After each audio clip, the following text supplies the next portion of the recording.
are going to win the world championship. Edwards. Oh, Edwards!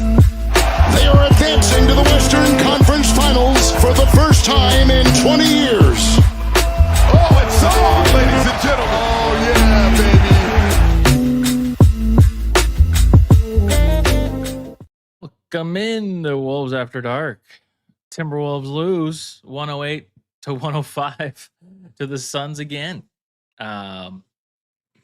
This time we didn't lose a lead. We couldn't get one. Although we had one briefly, I think. We had a brief lead for like 2 points in the third quarter. Yep, third quarter.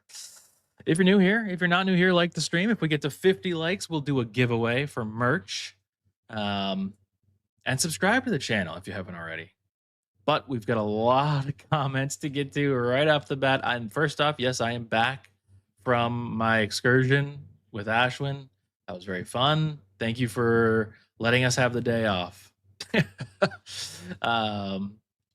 Gerald, with one of the first comments, I'm glad we wasted 4 minutes at the end of the game with Mike out there. Thanks, Finch. Good choice. Old people are typically super good against fast physical teams. This one, you know, sometimes I like to play both sides of things and try to be like, okay, well, what was Finch looking for? Like what, you know, there's got to be a reason here. This one, I really am struggling to see anything here because it's not like Mike played particularly good. At least that's not what I saw out there today. He only played 15 minutes. He had 4 assists, 2 rebounds, but he was 0 of 5. I don't know. He just is slow out there. And you know, when he's playing on offense, we were putting him in situations tonight where we were like, hey, can you blow by a defender? And obviously that's not happening anymore. So I don't know why either we're putting him in those positions or he's making the decision that he has to be the one that does that. And either way, that's not good. That's super rough. Not to say that Mike is the only reason we lost the game. Not to say that Finch is the only reason we lost this game. I mean, there's a lot of things that went on here, but interestingly, Bones came in for Rob. Rob didn't play at all tonight. And he played a lot better than Rob has been playing. He made a lot of mistakes, but he also scored points. Like that's the thing with Rob right now is that we can kind of look. We're looking at the tiniest micro little positivity here, negativity here, big negativity, but with Bones out there, I mean, he is making mistakes and making bad mistakes. You know, Rob level mistakes, but he is making up for it because how many points did he score? He scored 14 points. When's the last time Rob Dillingham scored 14 points? It's crazy, but that was really bad. Blame it on Dante, Nas, and Jaden. Yeah, I mean, Jaden had a bad night. He had 4 points, not good. Was aggressive at times, but I don't know. It just didn't look right. Randall was at times keeping us afloat, but also at times getting sped up again. I mean, tonight it was less of him getting sped up and looking uncomfortable and more like he was playing erratic, like aggressively, way too aggressive at times defensively. And I think he was just getting fired up by who am I trying to say? Not Allen, Brooks. He was getting fired up by that. So he was really trying to give that extra 10% or whatever. But man, Dante, Nas, and Jaden combined for 4 for 26. That is crazy. Yeah. Also, though, I mean, you know, do we win this game with Rudy out there at the end?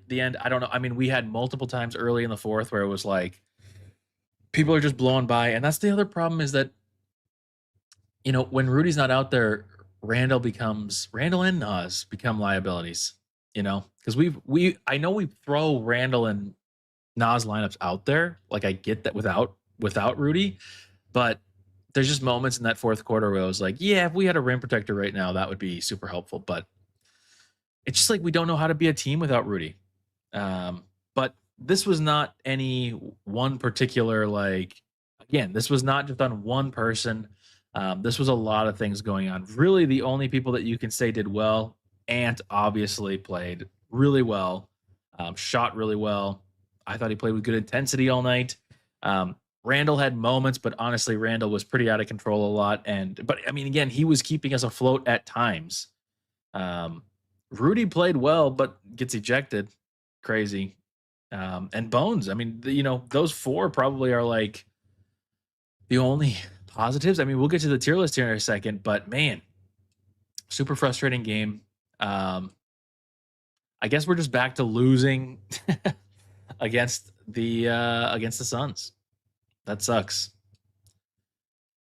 And that's crazy because this is the kind of game that Jaden gets all riled up before. Like he loves playing in these, but I don't know. Catching up on some comments. Honestly, you can blame everybody but Ant. Yeah, I know exactly. It's like everybody had their part in the blame. Dylan Brooks put fear in their hearts. He did put a little bit of fear in their hearts, I think, but it's a little bit more just it's so personal for some reason between all of them. It's like their personal goal in life is to like end his success.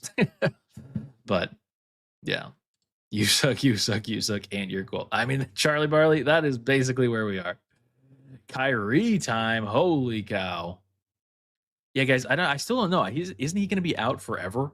Like, is Kyrie anywhere near? Even if we were to trade for him, is he anywhere near?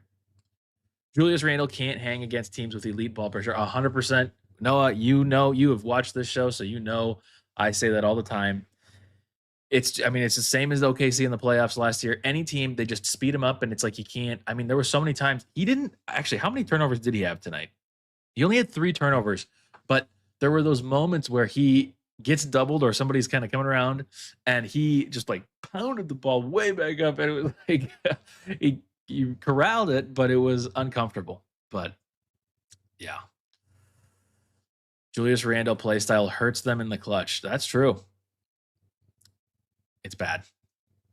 Thanks for the gifted. Ooh, somebody gave a gifted? Perfect. Thunder, Rockets, Suns will all cripple Randle in the playoffs. Yeah. Yeah. And that's the thing right now that we've known, but has been okay for some reason for some time, is that not every team is exposing Randle for what he can be exposed for. And now it's like it's happening on a regular basis. I just don't know how you solve that because Randall's already 10 years, 11 years, 12 years into his career or whatever. This is different. This isn't like a Rob thing where it's like, okay, Rob, work on shooting or something like that. This is like you've worked on it. It's just I don't know what are you going to do? I mean, you can improve on the margins, but like you're not changing as a player. Another 40-point loss for Ant. This team is so sad. I will say, I'm mad and I'm sad and I'm disappointed as always against on Timberwolves games. However, as I said a couple streams ago, and I've said it a couple times throughout the season, we're not going to remember this. We're only going to remember this we're not going to remember this because either we're going to be terrible at the end of the season and we're not going to think about this game, or we're going to be good and we're going to be like, oh, remember, like we're going to be like, I don't even remember what happened, but I remember we weren't happy in the beginning of the season. So I don't know. 2 of 21 from 3 for those guys. Yeah, you're just not going to win games like that. And realistically, we had so many opportunities to win this. That's what's so frustrating about this one in particular. I don't know. They should look at trading Randall. By the way, you learned caps lock, and now you just cannot undo caps lock. Randall playstyle hurts his team. Yeah. Yep. On the bright side, Ant has taken the leap we had all hoped for. That is true. However, I mean, yes, he's taken a leap this year. He did have a couple bad games in a row, but still, I agree. I do think that I think that Ant has taken a leap this year. He's just been able to. I mean, like he is.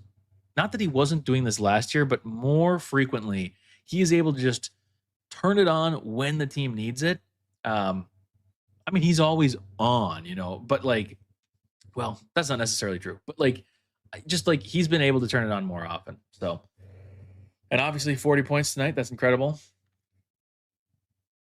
Just frustrating. Nas and Dante, it's not just a bad shooting night when the other. Yeah, and also, okay, this is another thing I wanted to say. I was talking about this with Ashwin the other day, who I shouldn't even mention, but why is it that other teams can find players like Gillespie or there's other random guards out there that are like undrafted late second round people that are able to just like provide services at the point guard.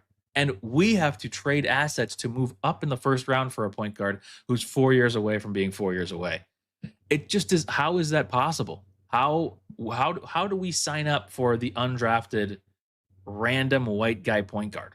Like, how do we sign up for that? Because other teams are getting that. It just drives me crazy. It just drives me crazy. NBA refs are a complete joke. There were some weird ref things tonight, but I mean, they did reverse 2 calls for Phoenix too. So this was like, I don't know, this was kind of a dumb game. The Rudy ejection, I think honestly, they probably wouldn't have ejected him if the flagrant one before against him wouldn't have happened. This was like, they viewed this as retaliation, I think, and they said, we're just not going to do that. So, yeah, Bones playing time out of nowhere smells like a Dillingham trade. That's true. That could happen. We just need a point guard. And I think to the point of Bones, it's like this just shows that if we have a point guard that can score out there and do some amount of facilitating and some amount of just taking care of the ball. I know Bones had turnovers, but like, you know, it's different. And I can't figure out how I'm trying to say what I'm trying to say. I'm sure there's a smart word to use this, but it's like just I mean, it's like Mike 3 years ago. We talked about this, you know, it's like we just need Mike from 3 years ago and then we'd be good. But I don't know. I got to find Bones's picture here and put him in the tier list. Let's see, which one is this? Is this him? That's him. First try. How about that? You're a streamer. Ant disappeared at the end. He did a little bit. How many points did how many points did he or minutes did he play? He played 8 minutes in the fourth. He had 6 points. Yeah, I guess a little bit, but I don't know. We can't, I mean, we can have Ant do everything. Whoa, there's a lot of people watching all of a sudden. But yeah, I don't know. I'm just not going to put any of this on Ant just because everybody else needed to step up. Ant had 40. If anybody else would have contributed, I mean, we lost by 3, you know, if the combo of Nas, what was it? Nas, Jaden, and like DiVincenzo don't go 2 for 21 from 3 or 4 from 26 from the field, we win the game. You know, it's just, it's stupid. It is. I think I need to watch with like more of a critical eye to some of these games because there's so many games this season where we are losing the whole game and then we somehow win at the end. But it's like I never felt like we were good. So, some of that is playing against bad teams, but it's also like how are we winning? How are we even close in this game? Because like it did not feel like a 3-point game. It felt like they played way better and we played way worse. We're critical of ourselves, which is probably part of it, but I don't know. There's like some psychology stuff going on, and I don't get it. But Kyrie should be back after the All-Star. Wow, I'm way behind. I said that like 10 minutes ago. Are you concerned with TJ or not yet? I mean, I'd say I'm concerned, but that's because I was so high on him coming into this season. I really thought, guys, I was making, if you go back to our preview video for the season, do not go back to that video, by the way.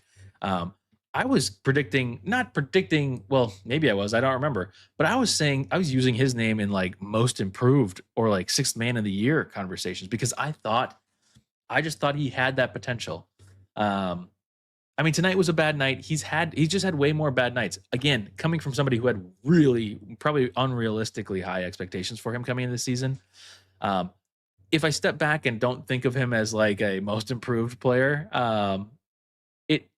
the only thing that concerns me about him isn't so much where he is in his development. It's where he is in his development for his age. Because he's like, what, 25? Is he 25 or is he 26 now? He's just a little older than he's 25. So it's like for a 25-year-old, I'd hope to get a little bit more consistency, but it is only, he's barely been in the league. So it's like, it's hard to judge. It's just hard to judge. But you can tell Ant wants a point guard. I hope he does. And I hope that he's stating that because we are a point guard away from being even, that's why it's like, we don't even need to make them some huge trade for Kyrie. I mean, we had Bones Highland go off for us tonight. Like, let's just get anybody. I don't know. TJ had a good night. has had one good night all season against the Thunder. Has it really only been one good night? Let me look at his stats here. Well, he had 2 games in a row where he had 10. He had 18 against the Thunder, and then he had 10 against Boston. However, I don't really remember that Boston game off the top of my head. But you're right. It's been a pretty bad season. He had a couple 10-point games, but we're talking 10-point games, you know. I don't know. He has looked a little bit more tentative this year.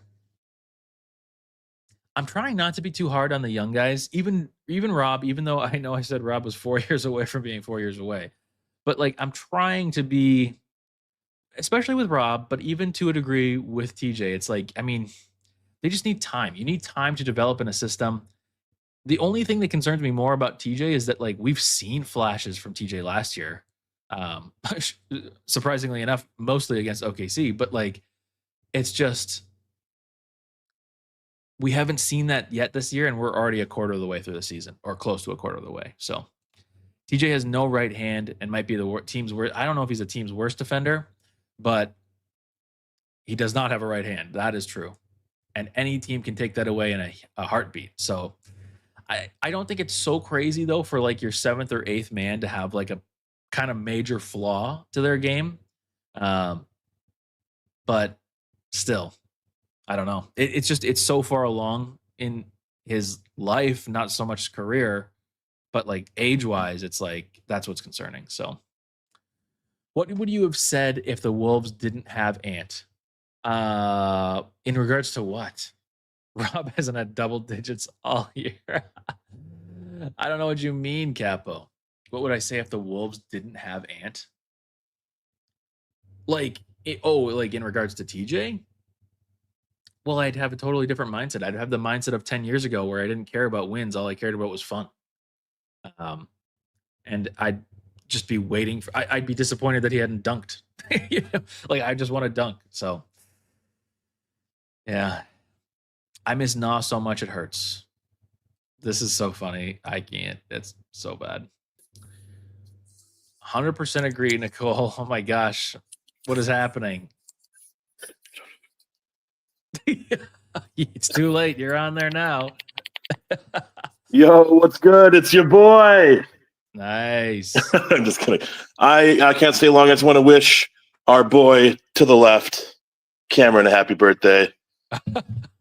HSD in the chat. Happy birthday, Cameron. Gotta go. Appreciate it. Same to you. 6 days ago, 9 days ago, whatever. 52 wins. All right, 52 peace. wins.